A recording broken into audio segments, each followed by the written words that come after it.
All right, YouTube, this will be part 3 of the garage build.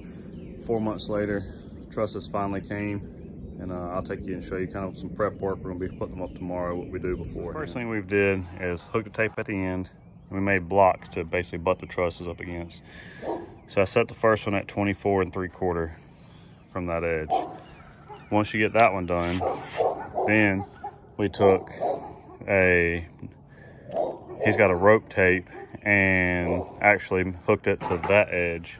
And then after that, it is every 24 inches to the front side. So again, from here to here is 24, and then leave your tape hooked here. Then it's 48, 72, and so on. And it keeps you from having to do 24, come back 3/4, 24, go forward 3/4, whatever, to get 24 on center. And if you watch, now just to check, you have the tape hooked at the very end. You come over here, again, you got 48 3/4. So once you butt your truss up against that edge, your truss center will be 48 inches to keep 24 on center. Let me do that all the way down for both sides. Main thing is, once you put your trusses up here, like so, the truss butts up against this side and not that side. As long as you know that, you're good to go. Butt them up, you've got something to kind of toenail into, and then toenail into this side, and you should be good to go, plus your hurricane brackets. All right, so now what we're preparing to do is put up the deadwood. Deadwood's gonna serve you 2 purposes. Once the trusses are up, if you can see right here, when you got to put your drywall in, you'll have something to butt it up to and screw into. And the other purpose is for your trusses. When you bring your first truss in, once this is set and screwed down, it'll sit right here, and I'll be flush. There's no OSB right here, so that'll be flush right there. And you can tack it in all the way along the edge here, and that helps you out there. And what we did, just to keep it kind of even, we screwed these temporary blocks here flush with the face. They'll sit up against the interior wall.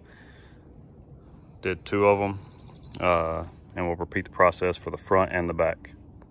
All right, so this is for the first truss, in our case, the back truss bracing. So what we did, we took a 2x4 by, I think it was 8, and basically ripped a piece of OSB down and ran it to about, you can see it right there, which it lines up with a cord or a web on the gable truss. And what'll happen is basically the OSB sets it off the same distance as down there. So you put it like that, that way it mimics it. And when you sit your truss in here, it actually gives you something to screw the first truss to, so the whole truss can be kind of braced. Once you get a few trusses set, this is no longer necessary. You can take it down, leave it up till you're done, whatever you want to do. But we put 2 of them spaced out accordingly to where I don't know what you call it, a web in the gable truss goes, to where it lines up to where when we set our truss up here, we've got a 2x4 on the truss going against there, and we'll screw it to it. But we'll see how it goes. So what you see here is the jig we made. I took a 2x4 by 8, laid it on top of the cage to the scissor lift, basically sandwiched it in there with some scrap wood on the bottom, and then 2 on the outside, and screwed it in. Once the trusses actually got there, we saw that they were obviously a lot smaller than when I built my shop. If you watch that video, his shop's only 24 foot wide with a 612 pitch. The trusses, I don't know, I'm guessing weigh around 120, 130 pounds. So we got someone to hang on the end of that, and it's extremely strong. Obviously, that's the strong side of the 2x4. If you do this, obviously you do it at your own risk. I don't know how much further past the 24 foot wide truss I would do, but it worked great for our application. I mean, it's very simple. I mean, even when we had to extend it out to do the last like 3 trusses, it still worked. We actually had someone that's about 220 pounds hang on it, just to make sure that, and kind of bounce up and down, that it would not break, and it done just fine. I would do it again in a heartbeat, but again, you do it at your own risk if this is something you decide to do, but it worked for us.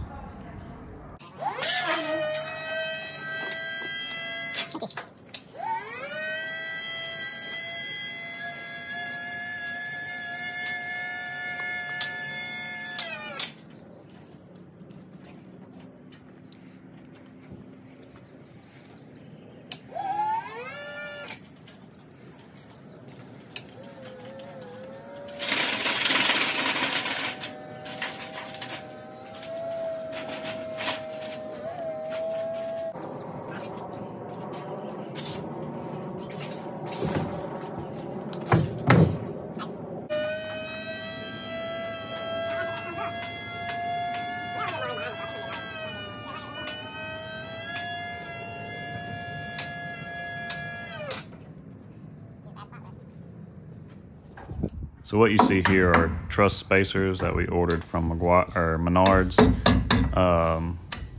We're not professionals, so it was important for us to make sure everything at the top stayed 24 on center. And that's how they come. I think it comes to span 6 trusses, I believe. Relatively cheap, but again, you get a pretty much guarantee that it's 24 on center. You don't have to cut a bunch of little scrap wood to make it. Kind of pain in the butt to first get started, but it worked for us.